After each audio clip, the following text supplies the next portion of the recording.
તમારું સન્માન કરવા માંગે છે એવું લંડનના બધા ચાહક મિત્રો કહે છે. ભલે આમ તો હેલો,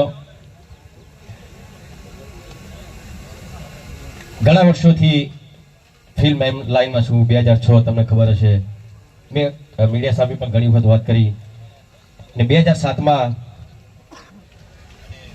મુખ્યમંત્રી મોદી સાહેબ હતા ત્યારે મારી ફિલ્મ રિલીઝ થયેલી પ્રીત જન્મ જન્મની ભૂલાશે નહીં, આપ લોકોને ખબર હશે. તો એ ફિલ્મ માટે મને બેસ્ટ એક્ટર ને બેસ્ટ ફિલ્મ એવોર્ડ એ વખતે મોદી સાહેબ હતા, એ વખતે મને મળ્યો હતો. ત્યાર પછી અત્યાર સુધી કશું મળ્યું નહીં. મોદી જતા રહ્યા પણ સરકાર તો એ છે ને.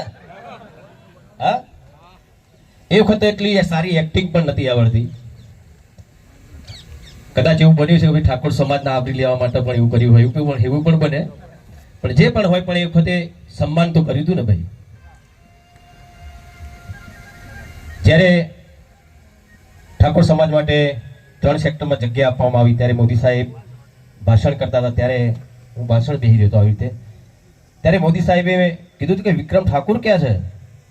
તો વિચાર કરો, એ માણસ કદી હું એમને મળ્યો નહોતો, એ પણ મને મળ્યા નતા. તો એમને એટલી ખબર હતી એ વખતે કે વિક્રમ ઠાકોર કોઈ છે.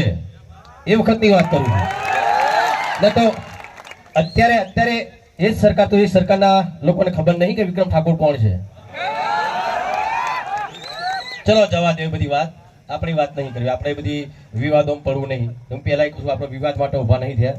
આપણે દરેક સમાજના કલાકારોને માન સન્માન મળે એટલા માટે આપણે આ હું લાઈવ થયો હતો. ને આપણે જે અત્યારે પણ છે એટલા માટે છીએ. કોઈ ભાજપ નહીં, કોઈ કોંગ્રેસ નહીં. હા, અમુક નેતાઓ બોલે તો એમને તો બોલવું પડે બાજુ.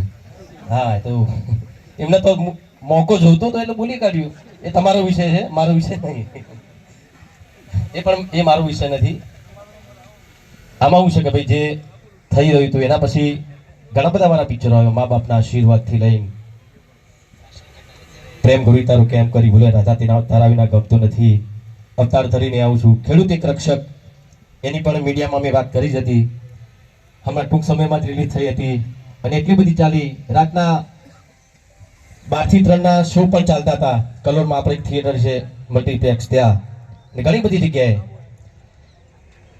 લાખો લોકોએ પિક્ચરને પસંદ કરી. અને ઘણા બધા એવોર્ડ થતા હોય છે બહાર. પણ એ બધા એવોર્ડ કેવા હોય છે ખબર તમને? પૈસા આપો ને એવોર્ડ લઈ જાઓ, બરાબર? એટલે એ બધા એવોર્ડમાં હું જતો નથી. પહેલા જીવતો 1-2 વાર,